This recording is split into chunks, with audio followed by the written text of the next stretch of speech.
This envelope didn't just hold paper, it held a verdict.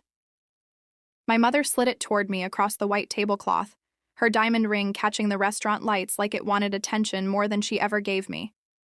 My sister leaned closer, her phone camera poised, pretending this was a special family moment.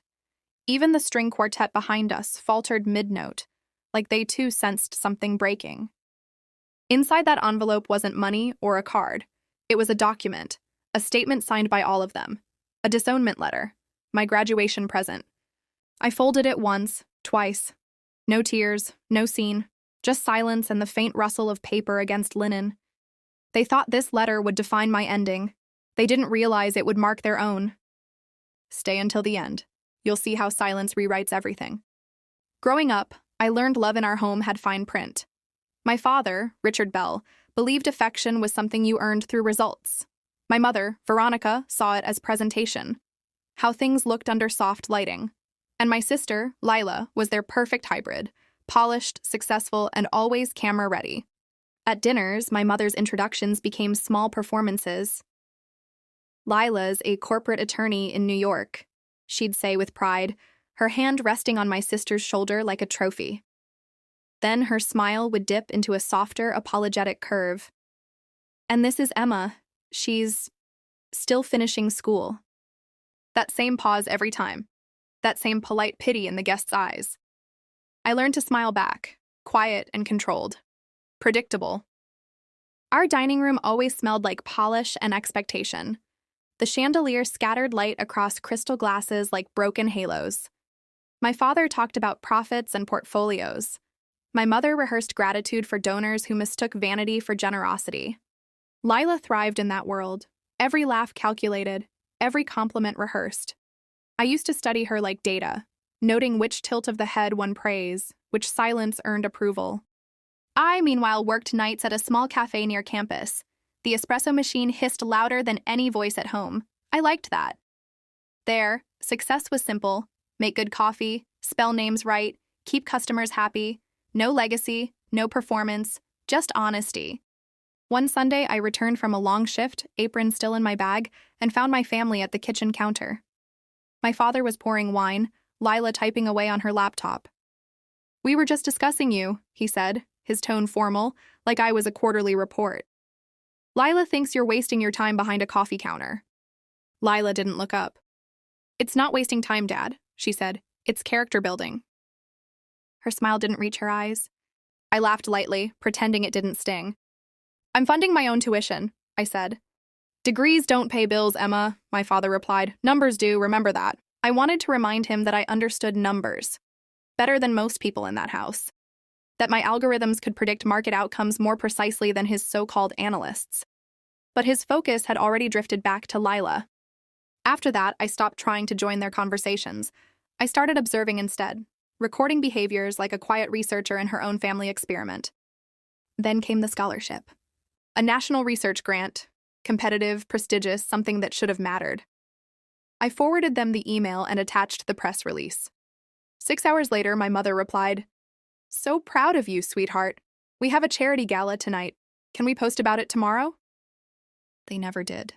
That was the night I realized something simple and permanent.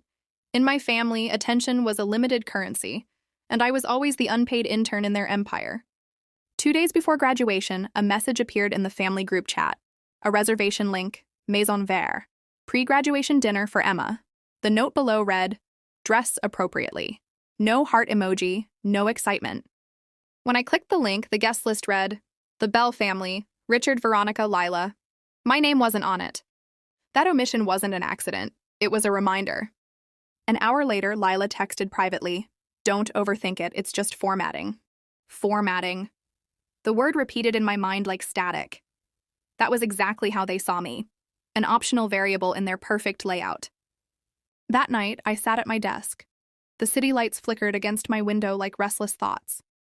My inbox glowed with unread messages from professors and project teams, achievements waiting to be celebrated by someone who cared.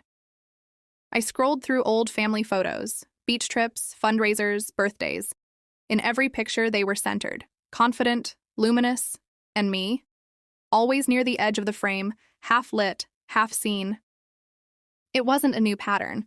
I'd just stopped pretending not to see it. The next morning, I received an email from the university, confirmation of my graduation speech slot, and a nomination for the Emerging Innovator in Technology Award. My mentor, Dr. Patel, had written, "This is your moment, Emma. Let your work speak." That line, "let your work speak," became my mantra. I looked around my apartment, the desk perfectly aligned, books sorted by color, notes arranged by subject, order, control, proof. For the first time, I realized something profound. My life wasn't messy. It was methodical, just not in their image. That evening, the city rumbled with summer rain. My window fogged over, beads of water trembling on the glass. Inside, everything was calm. Screens glowing blue, coffee brewing, the smell grounding me. Each keystroke felt deliberate, a rhythm of quiet rebellion. I wasn't trying to explain myself anymore. I was archiving, recording every achievement, every milestone. Because explanations fade, but records last. At first, my project, Sense, started as a simple university research task, but slowly it evolved into something more. A logistics platform designed to help small delivery companies optimize their routes using adaptive data flow. I worked with two classmates, Evan and Priya. They handled interface and analytics. I wrote the core algorithm, the silent engine that made everything move. It wasn't glamorous, but it worked. One morning before dawn, I ran a test simulation that cut fuel costs by 11.8%. Proof, clean, verifiable, undeniable. When the university's Innovation Symposium came, Sense was ready. Dr. Patel stopped me backstage. "Don't pitch them," she said. "Show them. Let the data talk." I did. Applause followed, polite at first, then growing. And in that audience sat a man in a charcoal suit, his expression sharp but kind. His name was Daniel Ward, CEO of Horizon Freight Systems. "You built something scalable," he said afterward, examining my prototype. "But more importantly, something ethical." Ethical, a word I hadn't heard in my household in years. We met twice more. On the third meeting, he handed me a folder. Inside was a proposal. Horizon wanted to acquire Sense for $5.8 million, with a directorship role for me upon graduation. I didn't sign right away. I read every clause, every condition. I needed to ensure what I built, from silence, not privilege, stayed intact. When I finally signed, it wasn't triumph, it was balance. From that moment, I began keeping detailed archives, time-stamped, encrypted. Every receipt, every legal document. Because proof doesn't argue, it endures. The night before the dinner, the confirmation letter arrived in my inbox. I printed it. The sound of the printer was cleaner than applause. Then I opened the family chat, silent for months. My mother's last message was a photo of Lila accepting an award. Caption, "Beyond proud." I typed one line. "Dinner confirmed, I'll be there." No emoji, no explanation. Outside, thunder echoed softly. Inside, I felt calm, the kind of calm that comes when everything you've built finally aligns. Tomorrow, they'd bring an envelope. They thought it would define me. They didn't realize I already had one waiting, heavier, truer, permanent. The night before the dinner, the city felt heavier than usual. Rain collecting in shallow pools along the curbs, reflecting neon signs that blinked like half-remembered thoughts. My apartment window fogged at the corners, the streetlights below melting into streaks of orange and white. Inside, everything was in order. Folders stacked in even lines, coffee mug placed precisely 1 inch from the edge of the desk, my blazer already pressed, hanging from the chair. There was no nervousness this time, just rhythm. The hum of my laptop filled the silence, the screen displaying a folder labeled Records. Inside were years of data, proof of every step that had been dismissed, every success they'd overlooked. Scholarship notifications, research grants, competition results, patent confirmations, everything time-stamped, everything real. I wasn't collecting these out of bitterness anymore. It was clarity. Clarity, I'd learned, is a stronger form of revenge than anger. At midnight, the rain deepened. I brewed a fresh cup of coffee, the scent cutting through the storm like focus. My fingers moved automatically over the keyboard, finalizing documents for Horizon's legal team. When I clicked send, I stared at the confirmation message for a long moment. Transaction complete. That was the sound of independence, quiet, almost unremarkable, but absolute. On my desk sat 2 envelopes, One held the signed acquisition contract from Horizon Freight Systems, the other a faded birthday card my mother had given me when I was 12. The handwriting read, "To my little dreamer, never stop believing." I smiled faintly at the irony. I hadn't stopped believing. I just stopped believing in them. The next morning, the air smelled like aftermath, damp concrete and early sunlight. I woke before dawn. My alarm never had to ring on days like these. I got dressed with precision. A neutral beige blazer, dark trousers, hair tied back cleanly. Nothing extravagant, just calm authority. The kind of look that didn't seek attention. It commanded it quietly. Before leaving, I looked once more around my apartment. Every object aligned, every paper in its place. It wasn't obsession. It was grounding.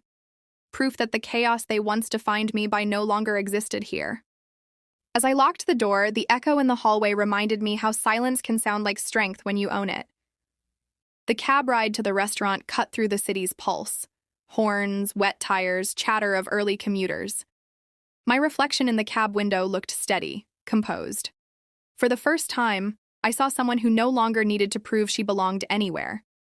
When we stopped outside Maison Vert, the same upscale restaurant where my family celebrated everything that wasn't mine, I hesitated for just a second. Through the tall glass windows, I could see chandeliers dripping gold light across linen-covered tables. The faint clink of silverware echoed like an old memory. And there they were. My mother's posture was perfect, back straight, pearls gleaming under the light.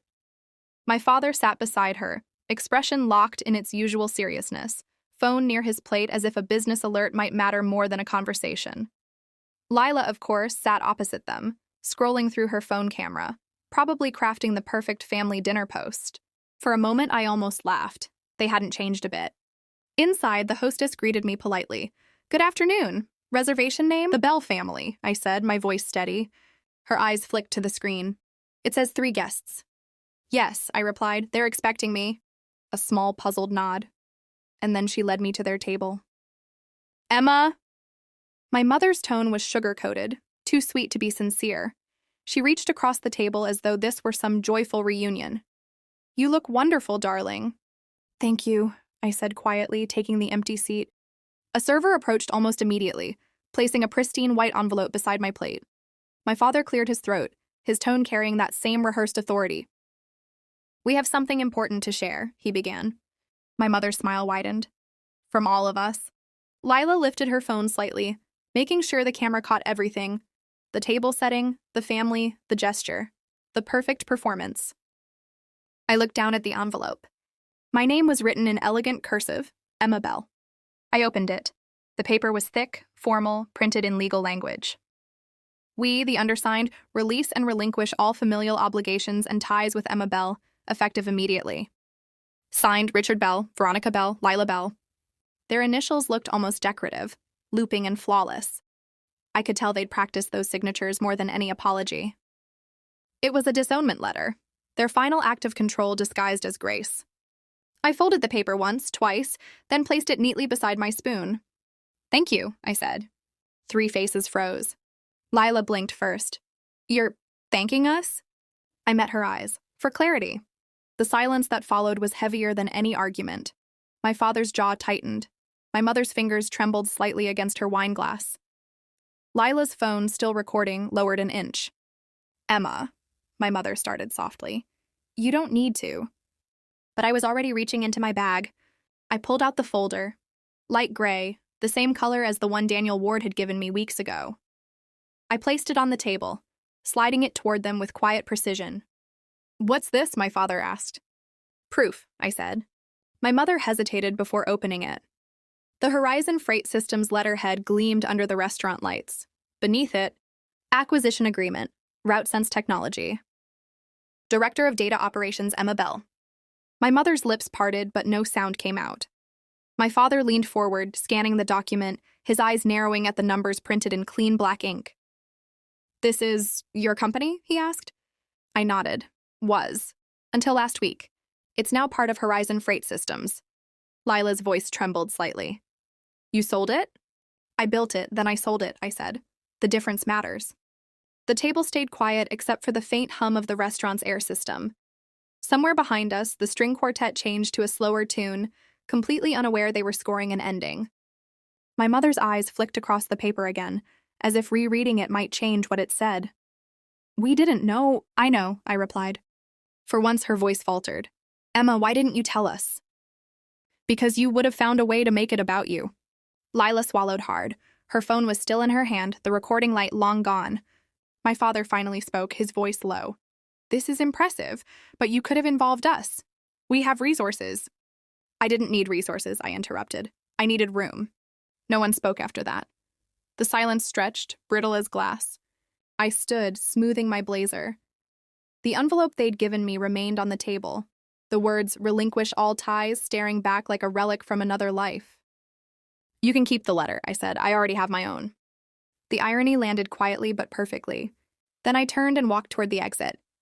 Behind me, I heard the faint clatter of a fork hitting a plate, the breath my mother tried to catch, the whisper of Lila saying my name. I didn't turn around. The pianist shifted into a softer melody as I reached the door. Outside, the city air was cooler, almost cleansing. The envelope in my hand felt lighter than ever. Just paper now. No weight, no meaning. I stepped into the rain-slicked street, the reflections of light stretching across the pavement.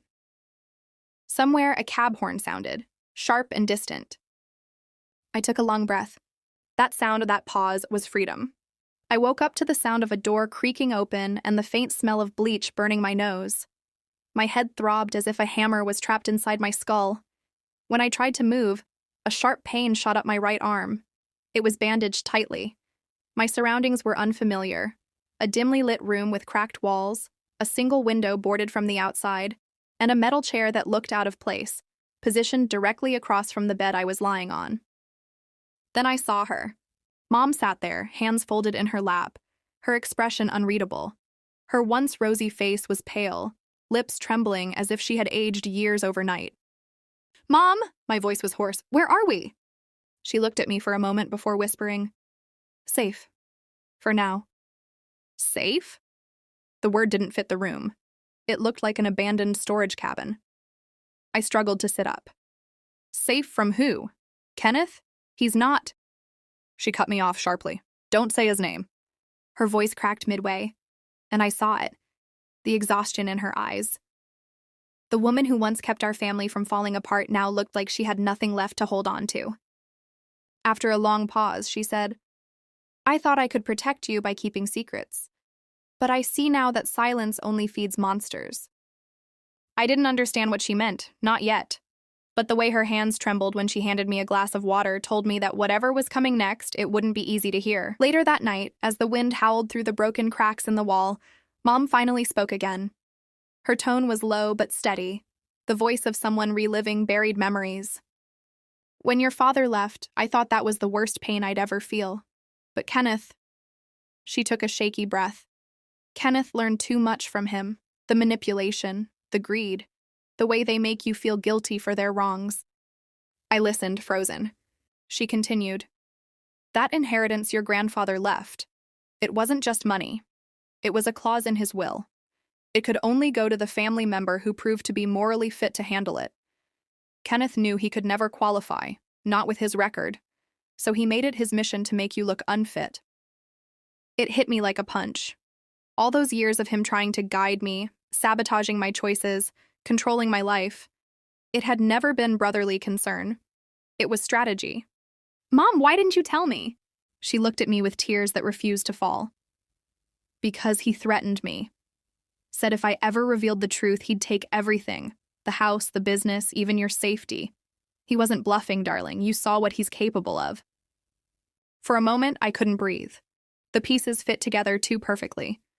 The destroyed letters from Grandpa, the missing documents, the fake signature on that legal transfer. All him. My anger boiled up, mixing with disbelief. "So what now? We just hide forever?" Mom stood, walked to the window, and pulled away one of the boards enough for moonlight to slip through. "No," she said firmly. "Now we fight back." 2 days later, Mom handed me a phone. "There's someone you need to call," she said. "Your grandfather's old lawyer, Mr. Harris. He never trusted Kenneth. I told him if something ever went wrong, he should keep a copy of the will safe." My hands shook as I dialed the number. When he answered, his voice was cautious but familiar. "Who is this?" "It's me," I said. "Lena, Robert's granddaughter." Silence, then a slow exhale. "I was wondering when you'd call. I have something that belongs to you." We arranged to meet in a small cafe on the edge of town. Mom insisted on staying behind, saying she needed to gather the rest of her documents. I didn't realize then that it was her way of keeping me out of harm's way if things went south. When I arrived, Mr. Harris was already there, holding a worn leather briefcase. His eyes were sharp but kind. "You look just like your mother did when she first came to me," he said, determined and scared at the same time. He handed me the briefcase. "Inside, you'll find the original will, letters your grandfather wrote to you, and something else Kenneth doesn't know exists. A confession he made years ago, recorded on tape." I froze. "A confession?" He nodded. "About the fraud, the threats, everything. Your grandfather had a private investigator record it, just in case." For the first time in months, I felt something close to hope. That night, as I returned to the cabin, I couldn't wait to show Mom the briefcase. But when I pushed the door open, my blood ran cold. The room was empty, the chair overturned, the blanket from the bed on the floor, and next to it, Mom's necklace, the one she never took off, lying broken in two. I screamed her name until my throat burned, but there was only silence. Then, from the corner of the room, my phone buzzed. A message. Unknown number. "You should have stayed quiet, just like she did." The walls seemed to close in around me. My heartbeat roared in my ears. I dropped the phone, shaking. But then something inside me shifted. The fear that had paralyzed me for so long turned into fire. Kenneth thought I was the same fragile sister he could manipulate. But he was wrong. I wasn't running anymore. I grabbed the briefcase and left. The next morning, I went to the city and met with a journalist friend from college, Mia. She worked for an independent news outlet known for exposing corruption. When she saw the documents and the tape, her eyes widened.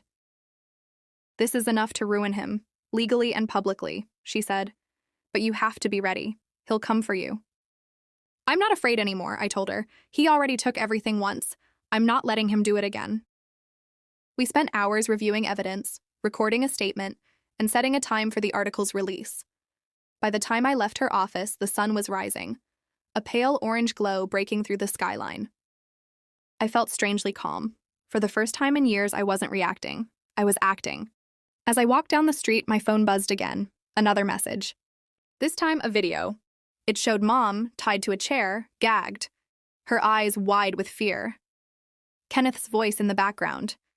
"Give me what's mine, or she doesn't see another sunrise." The world blurred around me. I could barely stand. But then I looked at the briefcase, at the truth my grandfather left behind. Kenneth thought fear would stop me, but he forgot one thing. When you have nothing left to lose, you become unstoppable. I wiped my tears, lifted my chin, and whispered to myself, "This ends tonight." The drive to Kenneth's estate felt endless.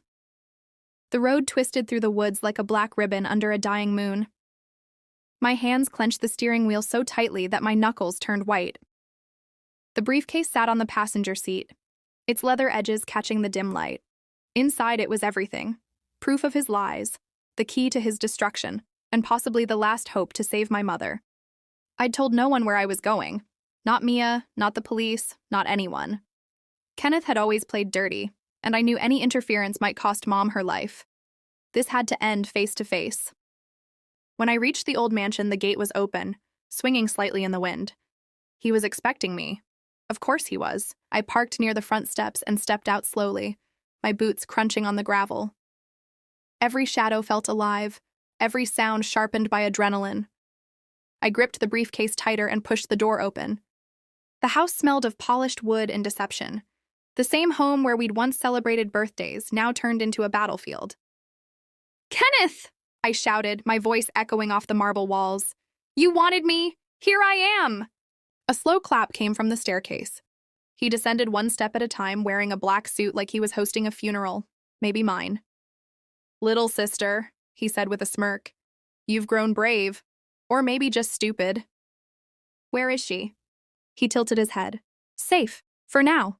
But let's talk about you first." He gestured toward the living room, and when I didn't move, he shrugged. "If you want your mother alive, you'll listen." I followed, every muscle in my body ready to strike. The room was dimly lit, candles flickering on the grand piano. And there she was, Mom, tied to a chair, just like in the video. Her eyes widened when she saw me, muffled sounds escaping through the gag. I took a step forward, but Kenneth raised a gun, pointing it casually in her direction. One more step, and you'll regret it. My heart pounded. You don't have to do this. You've already lost. He chuckled. Lost? I think you misunderstand. You're standing in my house. You're playing my game. I placed the briefcase on the table between us. No, Kenneth. This is Grandpa's game. And you've already failed. For the first time, his smirk faltered. I flipped the locks open and slid out the documents, spreading them on the table. The real will, Grandpa's letters, and this. I held up a small recorder. Your confession. Every threat, every fraud, every manipulation. He kept it all. He froze, eyes narrowing. You're bluffing! I pressed play. His own voice filled the room, clear, undeniable, dripping with arrogance. She'll never find out. I'll make sure the money ends up where it belongs. With me. For a moment, the only sound was the recorder. Then, with a growl, Kenneth slammed his fist on the table, sending papers flying. You think anyone will believe you? You're nothing without me. I was nothing because of you, I said, stepping closer. You built your power on fear, but not anymore. He lunged forward, grabbing the recorder from my hand. Before he could crush it, I whispered, It's already uploaded. Mia has everything. The police are probably listening right now. That stopped him. His eyes flicked toward the window, the faint sound of distant sirens starting to bleed into the night. For the first time, I saw fear in him, real fear. He turned the gun toward me now, hand trembling. You couldn't just leave it alone, could you? I couldn't let you destroy her, I said, glancing at Mom. You've taken enough from us. He sneered. You think you're the hero? You're the same as me. You wanted the money too. I shook my head. I just wanted peace. Then, in a sudden blur, Mom kicked her chair backward, crashing to the floor. The distraction was enough. I rushed forward and slammed into Kenneth. The gun fired, a deafening roar splitting the silence. I felt the heat pass my ear, the bullet burying into the wall. We struggled, his strength overpowering mine, but rage gave me focus. I grabbed a glass vase from the table and smashed it across his arm. He shouted, the gun clattering to the floor. I kicked it away and ran to Mom, cutting the rope with a shard of glass. Are you okay? She nodded weakly, tears spilling down her cheeks. But Kenneth wasn't done. He rose to his feet, blood running down his arm, face twisted with hatred. You think you've won? He hissed. This isn't over. Behind him, red and blue lights flashed through the windows. The sirens were close now. He glanced toward the door, then at me. You'll regret this, Lena. He bolted for the back entrance. I followed, but by the time I reached the porch, the police had already surrounded the property. He froze in the spotlight, hands halfway raised. Drop your weapon, a voice ordered. He hesitated, then made one last mistake. He aimed. A single shot rang out, then silence. I stood frozen, heart pounding, watching as Kenneth collapsed onto the cold marble steps. It was over.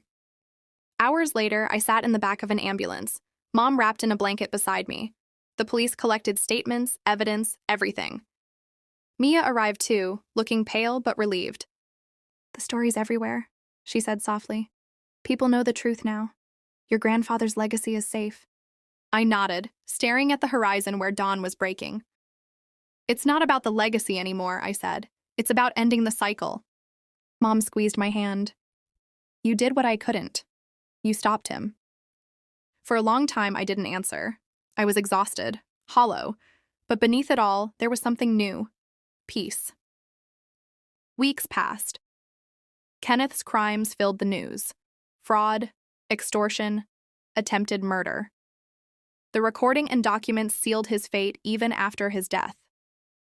The inheritance was reinstated, but I donated most of it to rebuild the community my grandfather once supported. One afternoon, as I stood in front of the old mansion now being restored into a women's shelter, Mom joined me. Do you ever think about him? She asked quietly. Every day, I admitted, but not with hate anymore, just lessons. She smiled faintly. Then your grandfather would be proud. I looked up at the house, sunlight spilling over its walls, wiping away years of darkness. For the first time in a long time, I felt free. And as the wind rustled the leaves behind me, I whispered, "This is where it ends, and where everything truly begins."